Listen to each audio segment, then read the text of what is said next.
malaikat Israfil ketika mengetahui bahwa Nabi Muhammad sudah diutus, pangkal terompet itu sudah dimasukkan ke dalam mulutnya. Kemudian kata Rasulullah, kedua bola matanya tiap sebentar melirik ke bawah arasy Allah, menunggu aba-aba kapan ini ditiup. Ternyata saat dia dapat instruksi untuk ditiup, langsunglah dia meniup. Akibat tiupannya ini, kata Rasulullah sallallahu alaihi wasallam, seluruh sendi-sendi alam semesta hancur sehingga seluruh alam semesta menjadi lemah. Langit menjadi lemah, bumi menjadi lemah, matahari menjadi lemah, bintang-bintang dan seluruh tata surya menjadi lemah. Lalu mereka akan bertabrakan antara satu dengan yang lain. Kaum muslimin yang kami muliakan, kondisi ini menjadikan beberapa pemandangan berikut ini pasti akan disaksikan oleh orang yang hidup ketika itu. Maka Nabi mengatakan, seburuk-buruk orang yang pernah hidup di bumi adalah orang yang nanti langsung menyaksikan kejadian kiamat. Apa yang terjadi? Lihat di dalam Al-Quran, Allah berfirman di surat Al-Haqqah, surat yang ke-69 di ayat 13 sampai 14. فَإِذَا نُفِخَ فِي الصُّورِ نَفْخَةٌ وَاحِدَةٌ وَحُمِلَتِ الْأَرْضُ وَالْجِبَالُ فَدُكَّتَا دَكَّةً وَاحِدَةً. Saat tiupan sangkakala pertama ditiup, bumi langsung berbenturan dengan yang lain-lainnya. Akar-akar gunung lepas.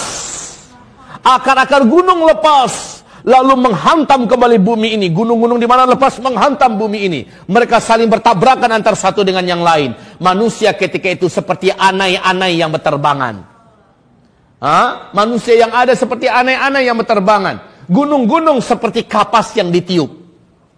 Gimana kapas yang ditiup? Ada. Kebayang deh kapas yang ditiup, ya. Seperti itulah keadaan gunung-gunung. Ntar dibersihin. Bapak Ibu yang kami muliakan, kondisi ketika itu. Kemudian, apalagi pemandangan yang akan dilihat? Seluruh air laut akan melalap daratan bumi yang tersisa. Wa idzal biharu fujirat, dan apabila seluruh laut fujirat.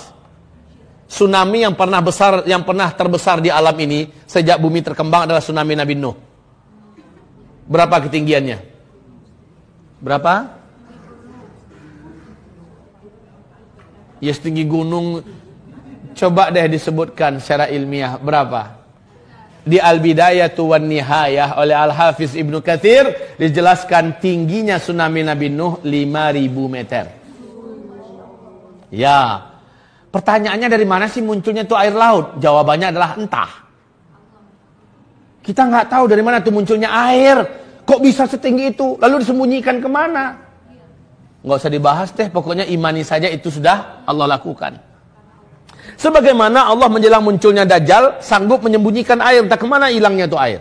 Betul tidak?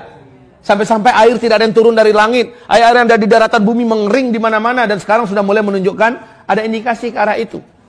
Nah Bapak Ibu, Allah Maha Kuasa. Baik, air laut saat itu tumpah, mau lari kemana? Mau lari kemana? Pemandangan berikutnya, ini ketika bunyi trompet itu ya, ditiupkan. Ketika bunyi trompet itu ditiupkan, seluruh wanita yang sedang menyusui saking faza'nya. Faza' itu tahu? Faza' kayak burung nih, burung merpati lagi makan-makan rame-rame dengan kawan-kawannya, makan biji-bijian yang kita serakkan. Tiba-tiba kita lemparkan mercon yang meledak. Mercon itu bunyinya membuat mereka serabutan gak karu-karuan kemana-mana. Betul tidak? Maka wanita yang sedang menyusui pun akan langsung mencampakkan bayinya dan pontang-panting tak kemana lari. Ada nabrak pohon, ada nabrak dinding. Pokoknya lari tak kemana. Dia nggak sadar kalau dia tadi itu sedang menyusui. Subhanallah pemandangan ketika itu. Kemudian langit terbelah. Wa insyaqqatis samaa'u fahiya yawma idzin wahiyah. Langit menjadi terbelah. Ketika itu langit sangatlah rapuh dan lemah. Kalau sekarang langit kokoh Bapak. Ya, nanti langit menjadi rapuh dan lemah.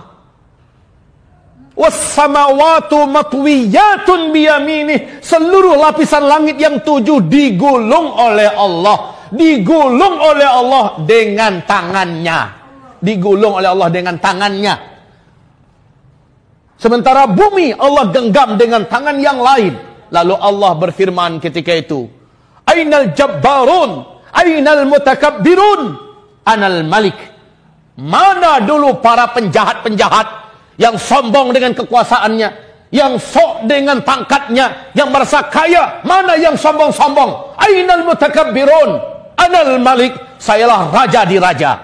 Ketika seluruhnya telah dibinasakan, ketika itu Bapak Ibu, tidak ada satu pun yang tersisa. Kullu man 'alaiha fan. Seluruh yang ada di alam semesta ini Allah jadikan fana.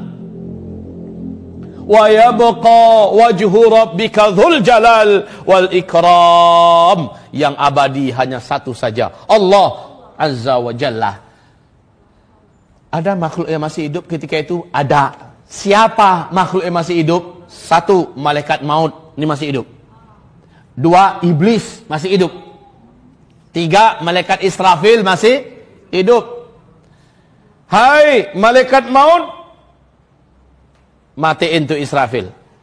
Israfil dimatikan. Sakitnya luar biasa, jeritannya, Masya Allah.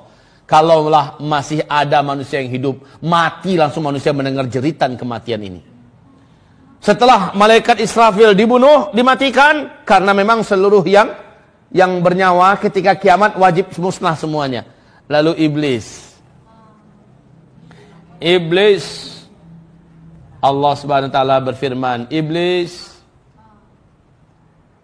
janjiku kepadamu telah aku tepati. Seluruh makhluk yang ada telah aku musnahkan. Sekarang yang tersisa engkau. Hai malaikat maut, cabut nyawanya. Iblis masih berusaha melarikan diri. Kemanapun dia lari, malaikat maut memiliki kemampuan yang gak ada apa-apanya iblis. Udah nunggu malaikat maut di sana. Mau kemana coy? Kemana saja lari, ditunggu, akhirnya dicabut. Begitu juga kata Rasulullah, jeritan kematian iblis ini sangat mengerikan. Selanjutnya, Allah lah yang mematikan malaikat maut. Allah lah yang mematikan malaikat maut. Ketika Allah matikan malaikat maut, apa jeritan malaikat maut berkata, aduhai kiranya begini berat kematian itu, begini menyakitkannya. Kalau aku tahu, pasti aku akan berlembut-lembut dulu dalam iya, sakit Pak. Malaikat maut pun yang sebenarnya begitu perkasa, tidak ada makhluk yang lebih perkasa melainkan malaikat maut. Semuanya mampus di tangan malaikat maut. Ya. Sekarang malaikat maut dimatiin tuh oleh Allah Subhanahu wa taala. Selesai.